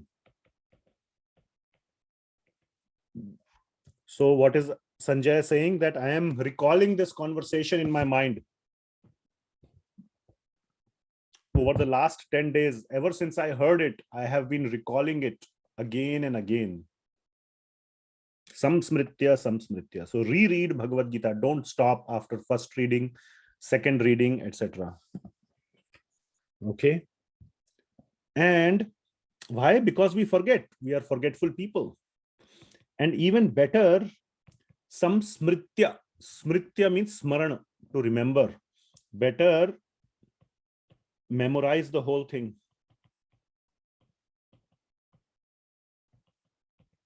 All the 700 verses, it's not that hard. There are many people who remember it. I don't. Even though I have been reading it for almost 20 years. I don't remember all the 700. And many of the verses that I used to remember, I have forgotten now. I struggle to remember. But samsmritya, one should memorize the whole thing. It's very important. Then we can go deeper into it. And memorize not just like a parrot. Sometimes I have seen some who can memorize the whole thing, but you ask them meaning of one words, don't know. So with meaning. And not just with meaning like, oh, this is the full meaning, but with meaning at various levels. Line by line, or I would say first word by word. Like we have been doing in this class, each word we have, many times we focus at a word level. Then line by line. This is the pada, what we call as A, B, C, D. Then verse by verse. Then there are sections, right? We say sections, like today we started with 67, 68, 69. Who to tell, who to not tell, what to tell, how to tell, and the result of telling. That is one section. 70, 71 is Phala shruti. Okay. 72, 73 is Arjuna's or Krishna's question and Arjuna's response. And 74 to 78 is Arjuna and Dhritrashtra, Sanjaya and Dhritrashtra. So these are sections and chapters. So various levels you must have, and then all these links. All the links we must understand. How it goes, what is the connectivity. All this takes a lot of time, lot of dedication, lot of interest in studying deeply. And it is a multi-year effort, multi-year. You can start off by doing Bhakti Shastri, for example. Wherever you are, you can, ISKCON is doing such a great job by offering these courses to go deeper, to understand. So this is the way of understanding. That is the meaning of samsmritya, samsmritya. To remember, that is the meaning. This is how it connects. Because when you are faced real life in situation, you are not going to do Google search. You don't even know where to look. If this is part of your DNA, the Bhagavad Gita is part of your DNA, you will get the answers. And when you get the answers, what will happen? Hrishyami cha mohah mohah. You will be Hrishya. Hrishya means happy. So what will happen? On hearing this, and of course, I'm skipping some of the parts, samvadam imam adbhutam, same point earlier. This is adbhutam, this samvad, it's out of the world. And Keshava Arjunayo punyam. It starts with giving piety, punya. And then the best thing that it gives, not the best thing, but another intermediate thing is that it gives happiness. Many people say, oh, Bhagavad Gita, the only thing is, oh, I will go to Vaikuntha. Huh? So everything, the only benefit will come after I die. Abhi kya milega? Tell me, what will I get in this life? You are only giving promise of what will I get after death. Kisne dekha hai? Who has seen after death? Milega ki nahi milega? Nahi mila. If I don't get, will I come and catch you? Give me my money back. I want an exchange. I want a refund. Not possible. So you are giving me just some false hopes. No, that is not the case. That is absolutely not the case. Even in this life,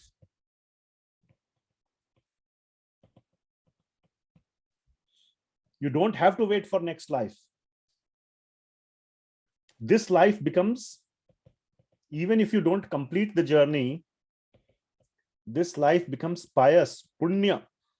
So much is there in Bhagavad Gita about this. What does this mean? It means trouble-free, worry-free. How many of you would like to be worry-free? Life becomes very, very meaningful. You find a meaning in your life. No troubles, no problems. Troubles may be there, but you don't feel them.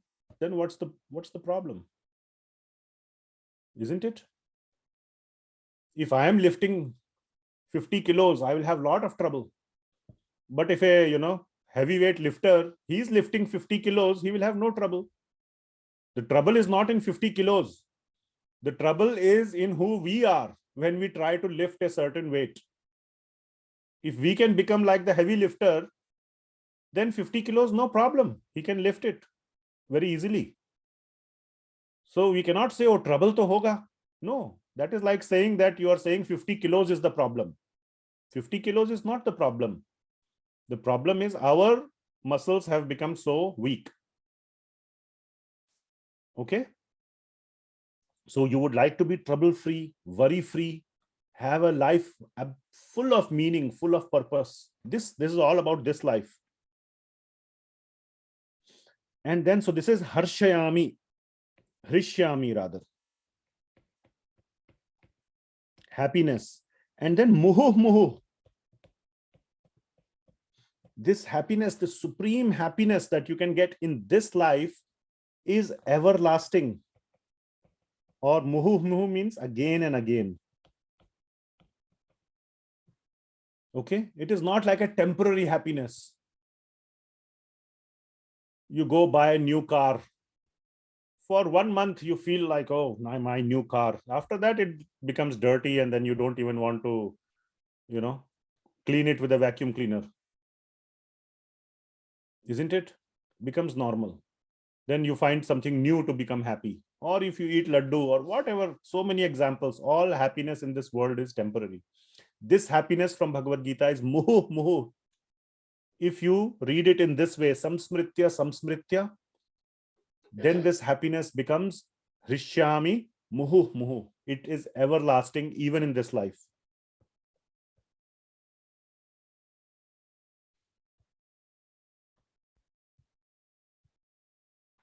Okay.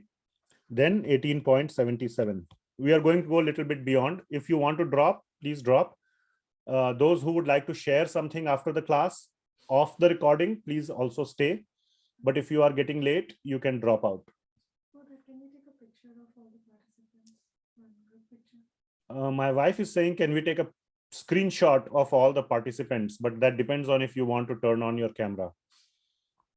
So if you want, we can do that now before people drop. We have done it for... We did it for previous batches, but if you want to take a minute, so you know what, we will do it in 2 minutes. Those who want to comb their hair, those who maybe, That's a good idea, I think. Huh? That's a good idea. Yeah, so we'll do it in 2 minutes. If you want to comb your hair, or you want to, wear a good shirt, not your, regular shirt, whatever you want to look nice, you're sitting behind a nice background, please do that. We will do that after 77. All right. Then again in 70. Still there is desire of looking good. That's okay. For taking the picture. So Tatcha samsmritya rupamatya adbhutam hare vismayo me mahan rajan hrishyami cha punah punah. So very, very similar. So what is the difference between 18.77 and 76? Very similar verses. 18.76, the focus was on the instruction. Samvad. Please open your book and you can compare the two verses, 76 and 77. All right. So 76 was about Samvad. Samvadam idam adbhutam. He starts with the same thing, Rajam samsmritya, Samvadam idam adbhutam. This one says, Tatcha samsmritya, Rupam atya adbhutam hareh. So 18.77 is talking about the speaker, about Hari and his Rupa, his form, the form of Hari. So 76 was talking about the instruction of Bhagwan, and 77 is talking about Bhagwan, the speaker. All right. Vismayo me mahan rajan. I am like completely in vismaya, in wonder, in surprise. Oh my God, Krishna is saying all these things. What a wonderful thing. Hrishyami cha punah punah. So the same thing that we discussed earlier. Hrishyami cha muhu muhu, hrishyami cha punah punah. All right. So becoming happy throughout this life, everlasting happiness. So that is the promise of what is everlasting happiness. This is the result of constantly, I don't want to say reading, I will say studying Bhagavad Gita. You keep studying Bhagavad Gita constantly throughout your life, and the result is everlasting happiness throughout this life and after also. But definitely, but this life also.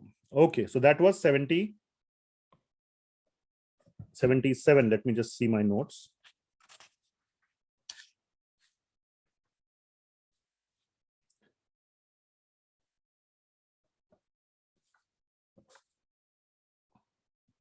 Yeah.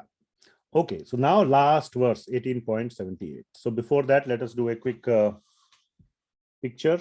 Whoever wants can take their own screenshots. Whoever on the computer, if you want, I can share the screenshot I have taken on the WhatsApp. See, there is no WhatsApp group. I don't know. The WhatsApp group we have has many people who started the course but then dropped out. I don't think I want to share this photo with everyone. Okay. So I will not put it on the WhatsApp. Okay. You all can take your own personal screen capture right now. Everybody can do that. You, I hope, know how to do screen capture. So everybody, I will do it. I will remember it. I have done it for all my previous batches. And, you know, it's a nice, like a When class. you are sharing the screen, all people are not visible. Writing note to be off, so. If you ask me privately, Mataji, I will share with you. I know that you want. I know on the phone or on some mobile device you cannot see all the images. No, I am on the laptop. I am on the laptop, but since the screen is being shared, I am seeing the column. Oh, let me stop the screen sharing. Yeah. Yeah. Now it is better. Yes. Sorry. Thank you. How to take a screenshot? Now gallery has come. So if you want, you can contact me and whoever is in the class, with them we can share the screenshot. I can share. So I will know who is in the class already because I can see you. Thank you. Whatever names are there in the screenshot, to them, if you ask personally, we can send you a picture. All right, so let me see how to take a screenshot. One sec. I know how to do it on a Mac. Okay, so whoever wants to turn on the screen, you can turn it on now. Now is the time. If you want to be part of the group photo. Some students are absent in the group photo sometimes. That's okay. All right. 1 second. 1, 2, 1 sec. I have to see how to do it. Okay. Okay, smile. Hare Krishna. Is my photo coming somewhere? Oh, Yes, yes. Hare Krishna. Smile, please. Okay, one more. We always take few, right? There are 2 screens, I think. No, I have one screen only. Okay. Hare Krishna. Okay, let me see. Yeah, everybody is here. 1, 2, 3, 4, 5. 1, 2, 3, 4, 5, 6, 7. Yeah, everybody is here. It says 42 participants. I see 42 boxes. One more, last. Those who did not turn on may want to turn on. Last opportunity. Hare Krishna. Great.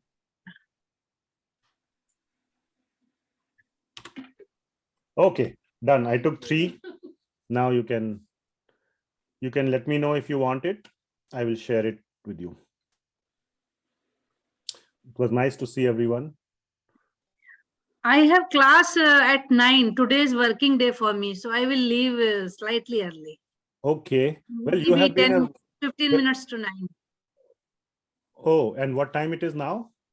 It is 8:25 right now. And you will leave at what time? 8:45. Okay, 20 minutes. Yeah, so let me finish this verse, then we'll go with you first, Mataji. You have been such a sincere student. And for those who don't know, she is my teacher. She's a professor at IIT Roorkee, where I graduated from the electrical engineering department. I hope it is okay to share who you are, Mataji. Yes. And she I am sincere, but not very intelligent. Oh, come on. So, and one of my favorite professors, very favorite. I think I learned 3 classes from you: digital electronics, then microprocessors, then C++ or assembly Linear also. programming. Linear electronics also. Linear electronics also, yes. And probably operational. What was that? I wasn't the best student. Maybe that's why you are doing well in Intel. Yes, I have still retained what I learned in college. Many people change their line after leaving, but so teacher has become student. Well, yeah, that is true. Mataji is so humble and has so. No, I really admire that how you take out so much time. I really wonder, I can't do so many things you are doing simultaneously along with the job. That's all. Indiraji, thank you by very your much for. blessings. We are really Indiraji, proud because you are able to produce such a nice student. Yes, No, I I have not produced. He is really great. We are highly thankful to you Thank for you, giving Indiraji, us such a student. Thank you, Indiraji. Thank you, Indraji. I am also from Roorkee, 67 architecture. Yes, I know.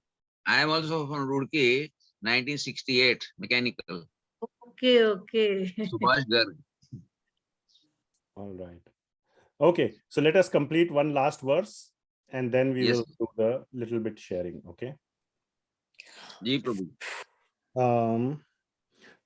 So then we will start with Indra Mataji when we do that. Wait, what happened? So quickly, let us complete the last verse of Bhagavad Gita 18.78. Very beautiful verse. Yatra Yogeshwarat Krishno, Yatra Partho Dhanurdharaha, Tatra Shrir Vijayo Bhutir, Dhruva Nitir Matir Mama. So, what is being said here is Yatra Yogeshwara Krishna, wherever there is Yogeshwara, the Ishwara, the Lord of all yogas, which is Krishna, and Yatra Partho Dhanurdharaha. So why we have to say Yatra Partho Dhanurdhara? Very, very important point. Krishna is enough, no? Wherever there is Krishna, it is enough. Why we have to say Yatra Partho Dhanurdhara? So the meaning is, and by the way, let me just complete. Tatra Shrir Vijayor Bhutir. There is Vijaya, victory. And Shri means opulence. Shri means Mother Lakshmi, which means all opulence, all the everything. And Bhutir means all power, fame, name, everything. And also Dhruva Nitir means Dharma, Niti. So everything, all the good things are there at that place. So let's understand. So wherever there is Krishna, all of you can mute yourself. So the point is that have full faith in Krishna. Having full faith in Krishna is the key. Just because you are on Krishna's side, Krishna said so and you did it. Or Krishna gave an instruction and you followed the instruction. That is the only thing that matters. Then victory will be on your side. Victory not like in your job, oh, my project will win, or whatever, not like that. Victory over mrityu samsara. Victory over this whole material world. Victory over all troubles. This is dukkhalayam. Dukkha means troubles. So it will be victory over all the bad things, everything that you don't want from this material world. It will be a victory over those things. So having full faith in Krishna, be on his side. Wherever there is Krishna, what was the stupid idiot Duryodhan he did? He said, I want your army. And what did Arjun say? I want you. He knew this conclusion in the beginning itself. So why would anybody not want to be with Krishna? Wherever there is Krishna, that's the only thing that matters. Everything else is irrelevant. Now, Krishna may not be in front of us right now. So have full faith in devotee of Krishna. That is the meaning of Yatra Partho Dhanurdhara. Have full faith in pure devotee of Krishna. Either Krishna or his pure devotee. And we have so many access to so many pure devotees of Krishna. So many of them. Having full faith on them.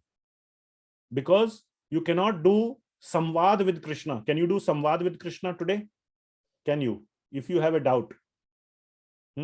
Maybe if you are very advanced in your heart, Krishna may give you an answer. May. That too you have to know what is Krishna is giving answer or your mind is giving answer. It's very hard to decipher if Paramatma is speaking or man is speaking, mind. So first you have to train yourself to tune out the mind and listen to Paramatma. Okay. So what you do? Externally, Krishna manifests. There is a verse in the Srimad Bhagavatam that Krishna internally manifests as Paramatma and externally as Guru. That is the meaning of Yatra Partho Dhanurdhara. Who is Arjuna? Dhanurdhara Partha Arjuna is pure devotee. He is Shuddha Bhakta.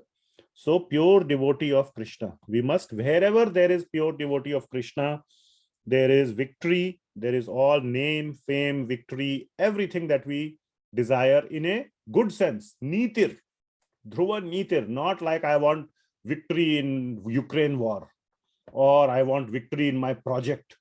I want to beat that guy. I want to win in some, competition. Not those kind of victories.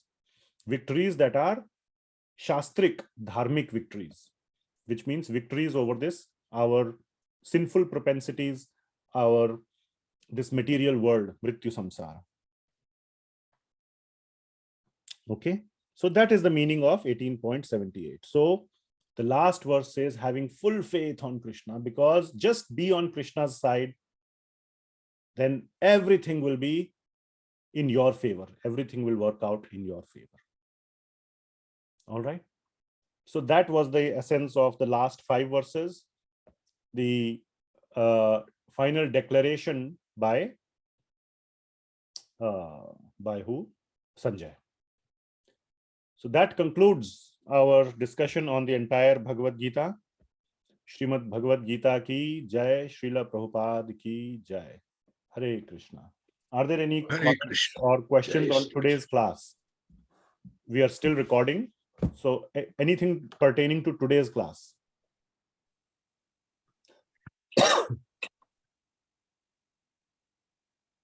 So in our day-to-day life, we can't be asking everything to a guru, right?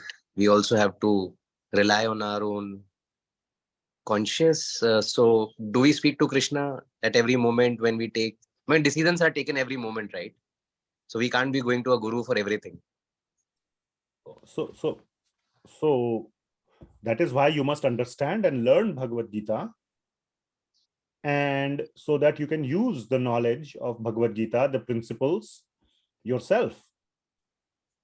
Even in the university, the professor has office hours. I'm sure you are aware. Office hours is for 1 hour. And so many students have to use that 1 hour wisely. So office hour is not meant to just get answers to the whole homework. Question 1, what is the answer, sir? Question 2, what is the answer, sir? No, then the professor will say, you are being not a good student. First, you must put all the effort to understand the subject matter from the textbook, from the lecture notes, from whatever, and then come with doubts. The teacher can understand if you are doing your homework properly, you are doing your self-study properly or not. Okay.